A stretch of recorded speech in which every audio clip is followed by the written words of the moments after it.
तो अब खामनेई की हत्या का बदला लेगा ईरान। नमस्कार, मैं हूं नीलू। आज है 11 जुलाई। तमाम अपडेट्स के साथ मैं आपके सामने उपस्थित हूं। तो देखिए, ईरान ने अमेरिका और इजराइल से अयतुल्ला अली खामनेई की हत्या का बदला लेने की अब धमकी दे दी है और यह धमकी इस्लामिक रिवोल्यूशनरी गार्ड कॉर्प्स यानी आईआरजीसी के शीर्ष कमांडर की तरफ से आई है।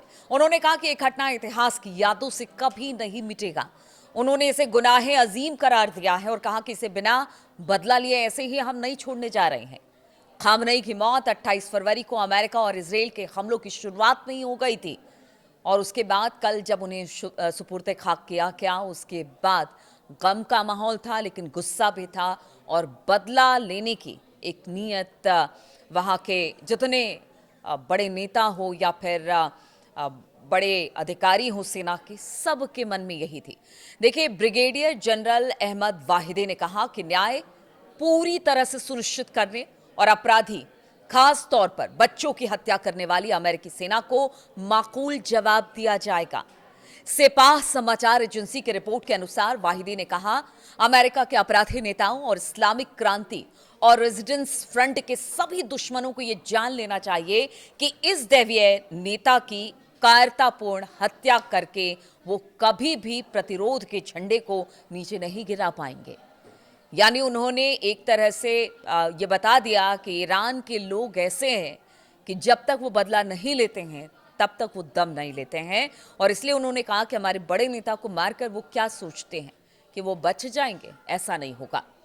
अहमद वाहिदी ने यह भी कहा कि शहीदों का बदला लेना और दोषियों को सजा देना एक पक्की, जायज और कभी ना भूलने वाली मांग बनी रहेगी, क्योंकि हमने देखा कि जब खामनेई साहब का जनाजा निकल रहा था वहाँ से और उनके साथ लोग जुड़ रहे थे, आंखों में आंसू थे और दिल में गुस्सा था, तो उन्होंने कहा कि देखिए, ये जो पर्टिकुलर अगर आयतुल्ला अली खामनेई साहब के वो शहीद कहते हैं और उन्होंने कहा कि अगर उनकी शहीदी जो है वो बेजा नहीं जाएगी, ईरान के लोग इस बात को कभी नहीं भूलेंगे कि उनके बड़े धर्मगुरु को इस तरह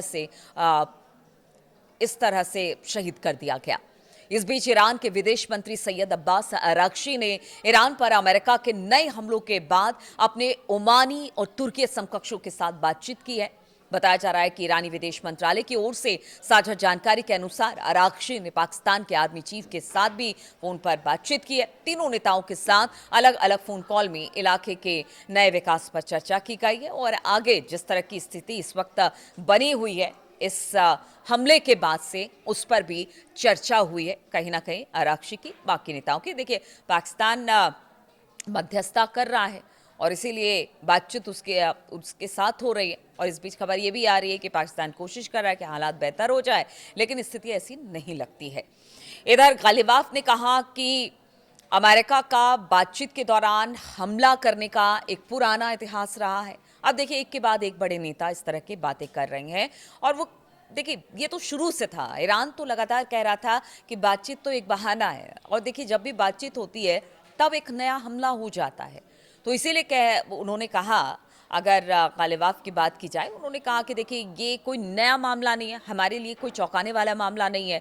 बातचीत के दौरान हमला करने का इतिहास पुराना अमेरिका का रहा है। ऐसे में उनको अमेरिका के किसी वादे पर कोई भरोसा नहीं है और वो किसी भी संभावित हमले का जवाब देने के लिए अपनी तैयारी में जुटे हुए हैं।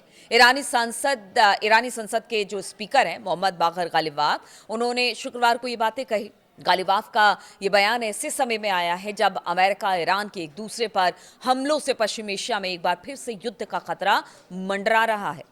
बाघेर गालिबाफ ने कहा कि अगर अमेरिका पिछले महीने दोनों देशों के बीच हुए समझौते यानी कि MOU को तोड़ता है तो फिर ईरान भी अपने बचाव के लिए पूरी तरह से यानी फुल स्केल के साथ, फुल डिफेंस स्केल के साथ हमला अमेरिका पर करने वाली है। इंडोनेशिया की पीपल्स कंसल्टेटिव असेंबली के स्पीकर अहमद मुजानी के साथ अपनी बैठक में गालिबाफ ने कहा कि ईरान को अमेरिका पर जरा भी भरोसा नहीं है और वो कभी से भी नहीं था। इसीलिए उन्होंने कहा कि बातचीत के दौरान मैंने अमेरिका के उपराष्ट्रपति JD वेंस को साफ तौर पर बता दिया था कि हमें आप पर जरा भी भरोसा नहीं है। मेरी नजर में सिर्फ वही लोग अमेरिका के साथ बातचीत कर सकते हैं जो युद्ध के लिए तैयार हों। ऐसे में हमने अपने देश की रक्षा की तैयारी कभी नहीं रोकी है और उन्होंने साफ बता दिया कि ये जो युद्ध विराम का नाटक अमेरिका ने रचा और ये जो बातचीत का पूरा नाटक रचा, उस दौरान भी ईरान अपनी तैयारी कर रहा था और जितने उसके सहयोगी देश हैं उससे भी संपर्क में था, चाहे वो रूस हो, चीन हो, नॉर्थ कोरिया हो, हर से वो संपर्क में था। यानी उसने कभी ये मानकर वो नहीं चला था कि बातचीत के जरिए इस समस्या का हल होगा। उसे पता था कि बार बार अमेरिका एक मंच देता है बातचीत के लिए, लेकिन फिर उस पर हमला करता है। इसीलिए गालिबाफ ने कहा कि हमारी तैयारी पहले भी थी, आज भी है और आगे भी रहेगी। अब एक और बड़ी खबर आपको बताते हैं। ईरान के सुप्रीम लीडर मुस्तफा खामनेई पद संभालने के बाद बताया जा रहा है पहली बार सार्वजनिक रूप से सामने आ सकते हैं। ईरान की अर्ध सरकारी तस्नीम न्यूज एजेंसी ने बताया कि सुप्रीम लीडर मुस्तफा अपने दिवंगत पिता अयतुल्ला अली खामनेई के लिए सार्वजनिक प्रार्थना सभा की अगुवाई कर सकते हैं। अली खामनेई की फरवरी के आखिर में इजराइल और अमेरिका के हमलों में मौत हो गई थी। एक हफ्ते के अंतिम संस्कार समारोह के बाद अली खामनेई को उनके गृहनगर मशहद में दफना दिया गया। ईरानी न्यूज एजेंसी ने बताया कि अली खामनेई की सार्वजनिक प्रार्थना सभा के लिए होने वाले कार्यक्रम की अगुवाई उनके बेटे और उत्तराधिकारी मुस्तफा हो सकता है कर ले। यह कार्यक्रम शनिवार को फातिमा मसूमेह की मजार में स्थित इमाम खुमैनी प्रार्थना हॉल में आयोजित किया जाएगा। इस रिपोर्ट के बाद ये अटकलें तेज हो गई हैं कि क्या मुस्तफा खामनेई आखिरकार सार्वजनिक रूप से सामने आएंगे, क्योंकि देखिए जब अली खामनेई साहब को सुपुर्द खाक किया जा रहा था उस वक्त भी मुस्तफा सामने नहीं आए थे। सिक्योरिटी थ्रेट बताया गया था कि उनकी सिक्योरिटी को लेकर खतरा है। लेकिन क्या अब जब प्रार्थना सभा है या उसकी अगुवाई की बात तस्नीम न्यूज़ एजेंसी कर रहा है, तो क्या वाकई ऐसा होगा कि मुस्तफा जब से वो सुप्रीम लीडर बने हैं तब से किसी ने उन्हें नहीं देखा है? उनके संदेशों को टीवी पर ज़रूर प्रसारित किया जाता है। बार बार वो ये बताते हैं कि ईरान क्या कर रहा है, कैसे ईरान को आगे बढ़ना है, किस तरह से अमेरिका और इजराइल से दो दो हाथ करनी है।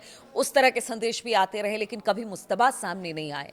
अब ऐसे में अगर ये खबर सामने आ रही है तो सबको इंतज़ार होगा कि क्या वाकई मुस्तफा सामने आते हैं और क्या अमेरिका और इजराइल को इस बात की भनक नहीं है कि वो कोई इसे लेकर कोई बड़े हमले की प्लानिंग ना करे। तो अब देखना होगा कि क्या मुस्तफा सामने आएंगे। जो प्रार्थना सभा अली खामनेई साहब के गम में रखी गई है उसमें शामिल होंगे, उसकी अगुवाई करेंगे, इस पर भी नजर रहेगी। और साथ ही अगर अमेरिका की बात की जाए, देखिए आज शनिवार है, फिर रविवार और सोमवार को देखना पड़ेगा। यानी ये शनिवार, रविवार और सोमवार ये हमेशा से क्रूशियल रहा है ईरान अमेरिका इजराइल युद्ध में। और ऐसे में अगर ये 3 दिन यानी कि तीसरे दिन ये पता चलेगा कि स्थिति क्या है।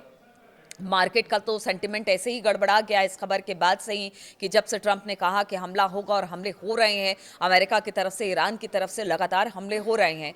ऐसे में सोमवार का दिन बहुत क्रूशियल है, शनिवार और रविवार का दिन भी बहुत क्रूशियल है। आगे क्या होता है, कैसे होता है, क्या एक बार फिर से कोई बड़ा हमला होगा या फिर कुछ और चीज़ें सामने आएगी, या फिर जो मध्यस्थ देश हैं जो कि ईरान और अमेरिका के बीच मध्यस्थता कर रहे थे वो इसमें कुछ अपना रोल अदा कर सकते हैं। तो बहुत सारे सवाल हैं इस युद्ध को लेकर और जो स्थिति इस वक्त मिडिल ईस्ट में बन रही है, खासतौर पर ईरान अमेरिका इजराइल के बीच में बन रही है। और लगातार नेतन्याहू तो धमकी दे ही रहे हैं। उन्होंने कह दिया है कि देखिए हम कुछ भी हो जाए लेकिन हम परमाणु कार्यक्रम ईरान को आगे बढ़ने नहीं देंगे, उसके परमाणु कार्यक्रम को, और इसके लिए हमें जो करना पड़ेगा वो करेंगे। तो जो करने का मतलब क्या है, पहले भी हमला करते रहे हैं, आगे भी वो इसी तरह से षड्यंत्र रचते रहेंगे, चीज़ें खराब होती ही रहेगी। ईरान ने पहले ही कह दिया है कि अगर आप मारेंगे तो हम भी आपको मारेंगे। तो फिर ये युद्ध कहाँ जाएगा, कैसे आगे बढ़ेगा, क्या कुछ होगा, क्या इस समस्या का हल जल्दी निकलेगा? और इस समस्या की वजह से पूरी दुनिया में हलचल तेज हो जाती है और इस हलचल से कई लोगों की ज़िंदगी बर्बाद हो जाती है। आप समझिए तेल और गैस की किल्लत हो गई है, कई कई देश ऐसे हैं जो कर्ज में चले गए। बहुत सारी समस्याएं हैं इस एक युद्ध को लेकर। अब युद्ध का दायरा अगर बढ़ता है तो स्थिति और गंभीर होगी। तमाम बातों को लेकर, तमाम अपडेट्स को लेकर मैं आपके सामने आती रहूंगी, तमाम जानकारी आपसे साझा करती रहूंगी। फिलहाल बहुत बहुत शुक्रिया मेरे साथ इस वीडियो में शामिल होने के लिए। हाँ, कमेंट जरूर करते रहिएगा, बताते रहिएगा कि इस वीडियो के बारे में आप क्या सोचते हैं, इस युद्ध के बारे में आप क्या सोचते हैं और किस तरह की मंशा के साथ अब ये युग आगे बढ़ेगा। आपके कमेंट का इंतजार रहेगा। बहुत बहुत शुक्रिया आप सभी का।